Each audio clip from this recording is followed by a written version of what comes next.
From the glow of the first fires, humanity's story unfolds.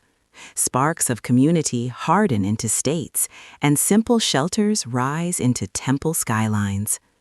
On the banks of the Nile, a scribe grinds ink at dawn. Around her, a world takes shape.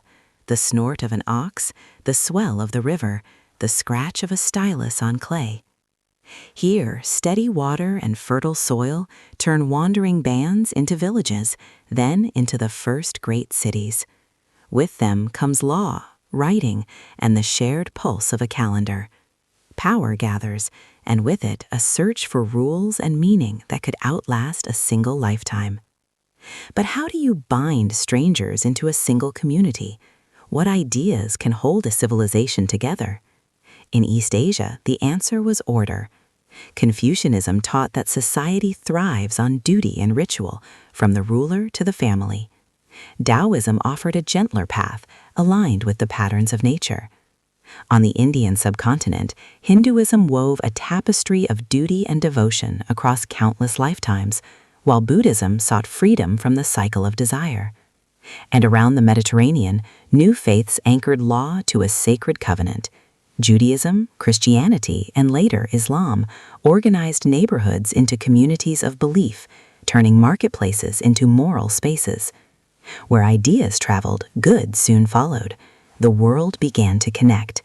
Bells of caravans echoed along the Silk Roads. Lateen sails caught the monsoon winds of the Indian Ocean. Camels traced ancient paths across the Sahara. With silks and spices came the wheel, ironworking, and paper. Gunpowder would follow, changing the nature of power itself. But these routes carried more than cargo. They carried fevers and cures, recipes and religions. In bustling ports, the scent of pepper mixed with tar as the first global network stitched Africa and Eurasia together. Empires rose on this wealth, blended cultures, and fell only for new ones to take their place. The world's map was about to be redrawn.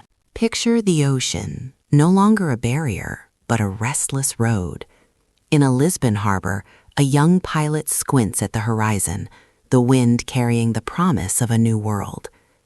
Across these new sea lanes, the Columbian Exchange moves crops, silver, and deadly pathogens, forever altering continents.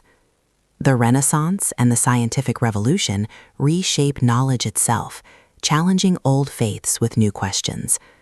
The scribe's quiet record meets the chaos of the noisy port. And with this new global network comes a new question of power. Philosophers speak of reason and rights. Crowds in America, France, and Haiti test these ideas in the streets, demanding liberty. Yet their cries for freedom are often drowned out by the clatter of chains on plantations, where sugar money fuels the very empires they defy. The network strains, then transforms. Steam and coal rewrite the rhythms of daily life. The Industrial Revolution concentrates power in cities, tying human labor to the shrill whistle of the factory. Ideals of the citizen and the nation take hold, rallying people to new flags, even as imperial expansion draws new lines on the map. The world is more connected and more volatile than ever before. This shared fate leads to global crisis, 2 world wars, genocide, and a Cold War that holds humanity on a razor's edge. In the aftermath, we try to manage our interdependence, but the pace only quickens. Today, digital networks move information at the speed of light.